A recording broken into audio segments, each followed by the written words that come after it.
হুঁশ ফিরতেই কম্পাসকে দেখেই চিনে ফেললো বিহান। কম্পাস ধারাবাহিকে দেখা যায় মাতাল অবস্থায় বিহানকে সামলানোর চেষ্টা করতে থাকে কম্পাস। তবে বিহানকে দেখে কম্পাসের খুব খারাপ লাগে।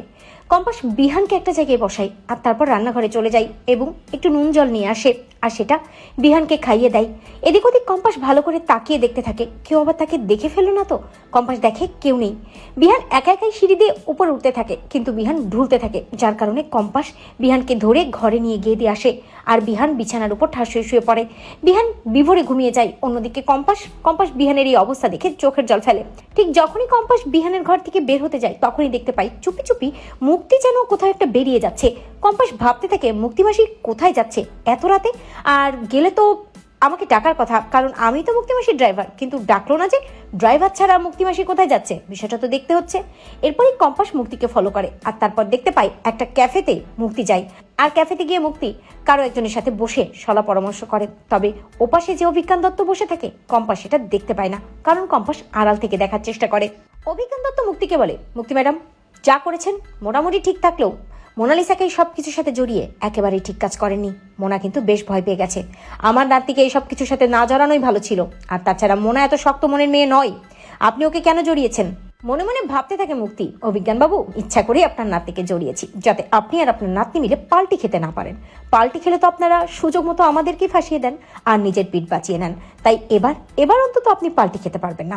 নাটক করে বলে মুক্তি, অভিজ্ঞানবাবু, চিন্তা করবেন না, যা করেছি প্ল্যান করেই করেছি। আর মুক্তি এমনভাবে প্ল্যান করে করেছে কেউই আর কখনো ফাঁসবে না, এই বিষয় আর কখনোই কারো সামনে আসবে না।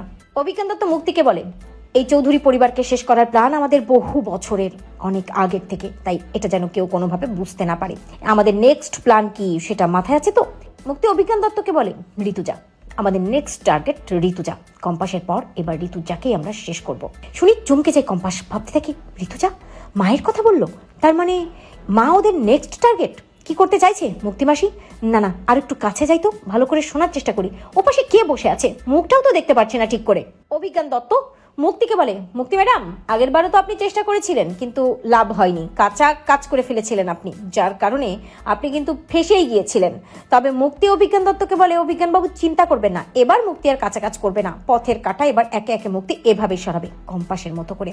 অপরদিকে কম্পাস এগিয়ে আসতে থাকে ওপাশে কে আছে দেখার জন্য। তখনই একজন ওয়েটারের সাথে কম্পাসের ধাক্কা লাগে আর হাত থেকে প্লেট গ্লাস পড়ে যায়, যার কারণে কিছুতেই ওপাশে কে আছে কম্পাস দেখতে পায় না। কম্পাস নিজের মুখটাও ঢেকে নেয়। অন্যদিকে অভিজ্ঞান দত্ত মুক্তি ওখান থেকে উঠে চলে যায়। কম্পাস আর কোনোভাবে এটা দেখতে পায় না। অন্যদিকে দেখা যায় ঘরে ঢুকে মোনালিসা চারদিকে ভালো করে খোঁজাখুঁজি করতে থাকে, কিছু একটা দেখতে থাকে। কম্পাসের আত্মা খুঁজতে থাকে, ভাবতে থাকে কম্পাস আবার আমাকে মেরে টেরে ফেলবে না তো, আত্মা হয়ে আমার ঘাড়ে এসে চাপবে না তো। তবে শ্রেষ্ঠা ঘরে ঢোকে এবং মোনালিসার এমন কাণ্ড কারখানা দেখে শ্রেষ্ঠা বেশ অবাক হয়ে মোনাকে বলে, মোনা, তুই এমন কেন করছিস? তোকে এত বছর ধরে আমি দেখছি, কই এমন তো কখনো করিসনি। কিসের ভয় পাচ্ছিস তুই? কিসের ভয় পাচ্ছিস? মোনালিসা শ্রেষ্ঠাকে বলে, মা, আসলে কম্পাসের এই মৃত্যু আমি মেনে নিতে পারছি না, এমনভাবে কম্পাস চলে যাবে আমি ভাবতেও পারছি না।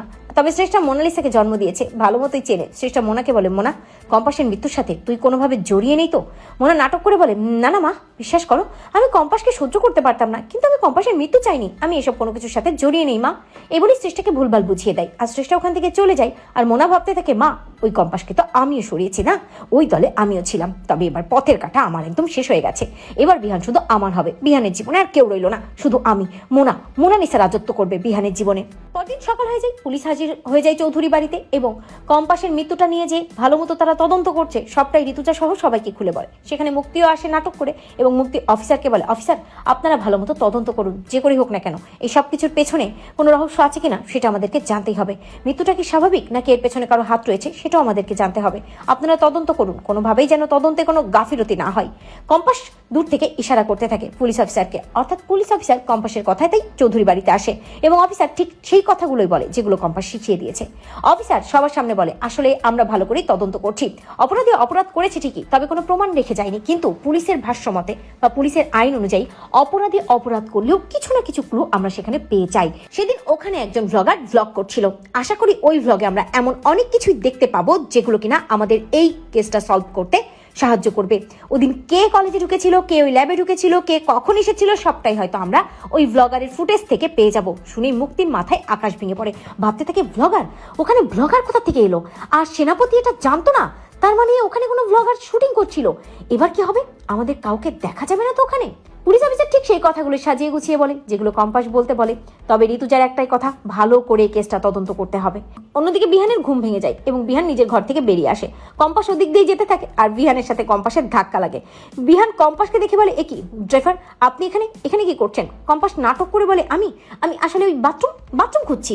বিহান ড্রাইভারকে বলে, বাথরুম? আপনি কালও কি আমাকে এই একই কথা বলেছিলেন? কম্পাস ভাবতে থাকে, এই রে ফেসে গেলাম নাকি, এই কথাই তো কালও বলেছিলাম। এর আবার সবকিছু মনে পড়ে গেল নাকি? এসব কিছু ভাবতে ভাবতে হঠাৎ কম্পাসের নকল ভুঁড়িটা ওপর থেকে একটু নিচে নেমে চলে আসে, যেটা বিহান দেখতে পায়। ভাবতে থাকে, একটু একটু গরমিল হয়ে গেল না? কেমন যেন লাগছে আপনাকে? আচ্ছা, কি আপনার ভুঁড়িটা কেমন একটা লাগছে যেন। কম্পাস সবটাই আড়াল করে নেয়, চেপে ধরে নিজের ভুঁড়িটা। তারপর বিহানকে বলে, না না, আপনি আসলে একটু উল্টোপাল্টা দেখছেন, ঘুম থেকে উঠে এসেছেন তো তাই উল্টোপাল্টা দেখছেন। এই বলে কম্পাস ওখান থেকে চলে যায়। বিহান আর কিছুই বুঝতে পারে না। বিহান নিচে নেমে যায় এবং অফিসারকে দেখে বলে, অফিসার তাড়াতাড়ি এই কেসটা সলভ করুন। কম্পাসের মৃত্যুর পেছনে কে বা কারা দায়ী আছেন, সবার শাস্তি চাই। এরপরে দেখা যায় কম্পাস ওই মুক্তির গাড়ির দিকে চলে যায় আর গাড়িতে ভালো মতো বিভিন্ন রকম ডিভাইস সেট করে ফেলে, যাতে মুক্তির গাড়ি কোথায় যাচ্ছে, কে গাড়িতে উঠছে, কি কথা হচ্ছে সবটাই রেকর্ড হতে থাকে। অপরদিকে দেখা যায় মুক্তি আরেকটা জায়গায় চলে যায় যেখানে সেনাপতি থাকে এবং সেনাপতিকে গিয়ে বলে, সেনাপতি কি করেছিস কি? সেদিন তুই যা করেছিস একটু ভালো করে খবর নিতে পারিসনি যে ওই কলেজে সেদিন একজন ব্লগার ব্লগ করছিল আর পুলিশ কিন্তু ওই ব্লগারের ফুটেজটা ভালো মতো চেক করবে বলেছে। এবার যদি আমরা ফেসে যাই তাহলে কি হবে বুঝতে পেরেছিস? সেনাপতি মুক্তিকে বলে, মা তুমি চিন্তা করো না, আমি ওই ব্লগারের ফুটেজ পুলিশের আগেই পেয়ে যাব আর তারপর যদি দেখি ওখানে আমাদের কাউকে দেখা যাচ্ছে সেটা আমি ডিলিট করে দেবো, মোটা অঙ্কের টাকা দিয়ে দেবো, তুমি এসব কিছু নিয়ে ভেবো না। সেনাপতি ঠিকঠাক ভাবে সবকিছু করতে পারবে। অন্যদিকে মোনালিসা বেশ খেপে যায়, ভাবতে থাকে ব্লগারের ব্লগ চলছিল, ওই শুটিং এর ফুটেজের মধ্যে আমরা কেউ ধরা পড়ে যাবো না তো?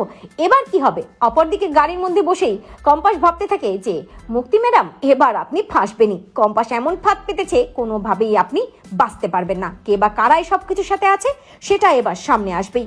তো বন্ধুরা, তোমরা এটাই চাও তো এই মুক্তি যেন এবার ধরা পড়ে, কম্পাসের পাতা ফাঁদে যেন মোনালিসা, সেনাপতি এদেরও শাস্তি হয়? কমেন্ট করে জানাতে ভুলো না।